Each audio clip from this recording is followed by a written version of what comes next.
അങ്ങനൊരു മോർണിംഗ് അല്ലാത്തതുകൊണ്ടാണ് അത് പറയാത്തത്. എനിക്കുമുണ്ട് അമ്മയും സഹോദരിമാരും ഭാര്യയും 5 വയസ്സുള്ളൊരു മോളും. ഞാനൊരു ഗൃഹനാഥനാണ്. നിങ്ങൾ ആലോചിക്കേണ്ട ഒരു കാര്യമുണ്ട്. നിങ്ങൾ വൈറലാകാൻ വേണ്ടി ഓരോ വീഡിയോകൾ ചെയ്യുമ്പോഴും അതിന് പുറകിൽ നിരപരാധിയായിട്ടുള്ള ഒരുപാട് പേര് ക്രൂശിക്കപ്പെടുന്നുണ്ട്.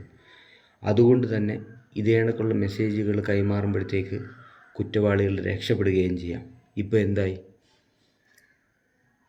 ആ പയ്യൻ ആത്മഹത്യ ചെയ്തു. ആത്മാഭിമാനമാണ് എല്ലാവർക്കും വലുത്. അതിൽ കൂടുതലുള്ള കാര്യങ്ങളൊന്നുമില്ല. എന്ത് കിട്ടി?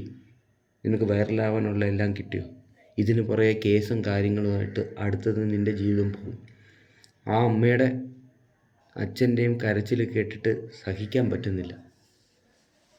നിങ്ങൾക്കൊക്കെ വൈറലാകാൻ വേണ്ടി ഒരു വീഡിയോ ചെയ്യാം, പക്ഷേ എല്ലാ ആണുങ്ങളെ ഒരേ തട്ടിൽ നീ കണക്ക് കൂട്ടരുത്.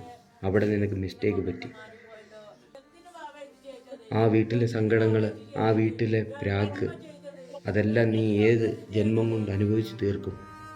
ഇങ്ങനെയുള്ള വീഡിയോകൾ റീച്ച് ആവാൻ വേണ്ടി ചെയ്യുമ്പോൾ നിങ്ങളൊന്ന് ആലോചിക്കേണ്ട കാര്യമുണ്ട്. നിങ്ങളുടെ വീട്ടിലും വളർന്നു വരുന്ന ആൺകുട്ടികളും അച്ഛനും സഹോദരന്മാരും എല്ലാവരും ഉണ്ട്. അവരെക്കുറിച്ച് നിങ്ങളൊന്ന് ആലോചിക്കുക.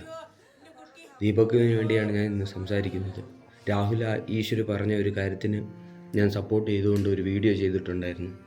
പുരുഷന്മാരുടെ അവകാശത്തിനെക്കുറിച്ച് ഒരു കമ്മീഷൻ വേണ്ടി വരണമെന്ന്. അതിൻ്റെ ആവശ്യകത ഇപ്പോൾ മനസ്സിലായി. ഈ ഒരു മരണത്തോടുകൂടി പല സ്റ്റേറ്റ്മെൻറ്റുകളും പുറത്തു വരികയാണ്. നിനക്കങ്ങനെ ഒരു ബുദ്ധിമുട്ട് തോന്നിയിട്ടുണ്ടെങ്കിൽ സ്ത്രീയെ നിനക്ക് ബസ്സിൽ വെച്ച് തന്നെ നിനക്കതിനെ ചോദ്യം ചെയ്യാമായിരുന്നു. ഇതിൻ്റെ വ്യക്തമായ റീപ്ലൈകളിൽ മാറിയും തിരിഞ്ഞ് കാണുമ്പോഴത്തേക്ക് അദ്ദേഹം ഒരു തെറ്റ് ചെയ്തതായിട്ടും വരുന്നില്ല. ഇവിടെ സത്യം പറഞ്ഞാൽ തെറ്റ് ചെയ്തത് നീ മാത്രമാണ്. അടുത്ത് പോയിട്ട് നീ അതിന് വളം വെച്ച് കൊടുക്കുന്ന പോലൊരു ഇതാണ് തോന്നിയത്. നീ ഒരു കൈ കൊണ്ട് എന്തിനാ വീഡിയോ എടുക്കാനും ഒരു കൈ ഫ്രീ ആക്കി ഇടാൻ പോയി അത്ര തിരക്കുള്ള ബസ്സിൽ? നിനക്ക് 2 കൈയും കൂടെ ചേർത്തിട്ട് മാറി നിൽക്കാമായിരുന്നു.